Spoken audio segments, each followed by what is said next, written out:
ইরজিই ইলা রাব্বিক, ফিরে আসো তোমার প্রভুর কাছে, মানে এই আলোতে ফিরে আসুন। একজন ব্যক্তি কিভাবে প্রশান্তি খুঁজে পান? যখন তারা আল্লাহর কাছে ফিরে আসে।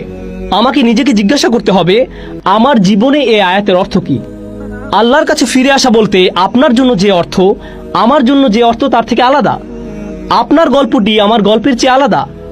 ইন্না সা'য়াকুম লাশাত্তা, আপনার সংগ্রাম এবং আপনার প্রচেষ্টা আছে সব জায়গায়।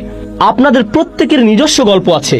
আল্লাহর কাছে ফিরে আসা, তার সাহচর্যে শান্তি পাওয়া বলতে আপনার কাছে কি বোঝায়? রাদিয়াতাম মারদিয়াহ, এটি আসল সূত্র।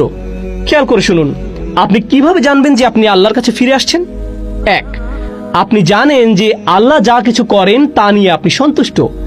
আপনি আর চিন্তিত নন যে আপনি কিছু হারাতে যাচ্ছেন বা আপনার ভেতরে একটা শূন্যতা তৈরি করতে চলছে। আপনি আল্লাহকে পুরোপুরি বিশ্বাস করেছেন যে তিনি আপনার যত্ন নেবেন। যিনি আপনাকে এই অনুভূতি দিয়েছেন, তিনি এই অনুভূতির যত্ন কিভাবে নিতে হয় তাও জানেন।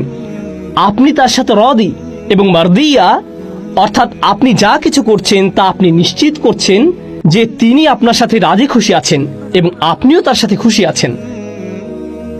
তবে প্রতিটি পদক্ষেপে আপনি নিশ্চিত করছেন যে আপনি নিজেকে বলতে পারছেন, আমি এই পদক্ষেপ নিয়েছি, অন্য লোকেরা হয়তো বিরক্ত হয়েছিল, তবে আমি জানি আল্লাহ আমার সাথে সন্তুষ্ট। আপনি যখন এই পদক্ষেপগুলো নিতে পারবেন, তখন দেখবেন আপনার জীবন শান্ত আছে।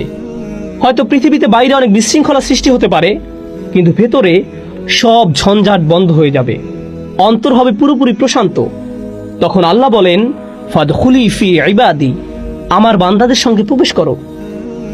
যার বর্ণনা এটা লক্ষণীয়, তিনি বলেননি ফাদখুলি জান্নাতি ফাদখুলি ফি ইবাদি, মানে বেহেশতে প্রবেশ করো এবং তারপরে আমার বান্দাদের সাথে যোগদান করো। কারণ যখন আপনি বেহেশতে যাবেন তখন আপনি মানুষের দেখা পাবেন। কিন্তু এই আয়াতে আল্লাহ অন্য কিছু বলছেন। তিনি আরো উল্লেখযোগ্য কিছু বলছেন, আমি চাই যে তুমি তাদের মধ্যে স্থান পাও যারা আমার দাসত্ব করে, যারা নিজেদের আমার প্রতি সঁপে দিয়েছে। এবং আপনি যখন এটি করবেন তখন আসলে জানতে পারবেন যে জান্নাত আসলে কি। এটি কেবল আখিরাতের জান্নাত নয়, এই আয়াতগুলোতে সেটাও আছে, তবে এখানেও আরো একটি জান্নাত আছে। তারপরে যখন সেই জান্নাতের সাক্ষাৎ ঘটে তখন সব কিছু থাকে শান্ত, কোনো উদ্বেগ বাকি থাকে না। এই প্রশান্তি তখনই ঘটে যখন আপনি এবং আমি সিদ্ধান্ত নেব যে আমরা যাই হোক না কেন আল্লাহর বান্দা হতে চাই। আমাদের আনুগত্য এমনকি আমাদের নিজস্ব আবেগের কাছেও নয়, আমাদের আনুগত্য আল্লাহর প্রতি। যখন আমরা নিজের ভেতরে এটি করতে পারি, যখন আমরা এই ধরনের হিজরত করতে পারি, তারপর আল্লাহ বলেন, ফাদখুলি ফি ইবাদি ওয়াদখুলি জান্নাতি, তাহলে আমার জান্নাতে প্রবেশ করো। এটা ফাদখুলিল জান্নাহ নয়, বেহেশতে প্রবেশ করো, জান্নাতে প্রবেশ করো।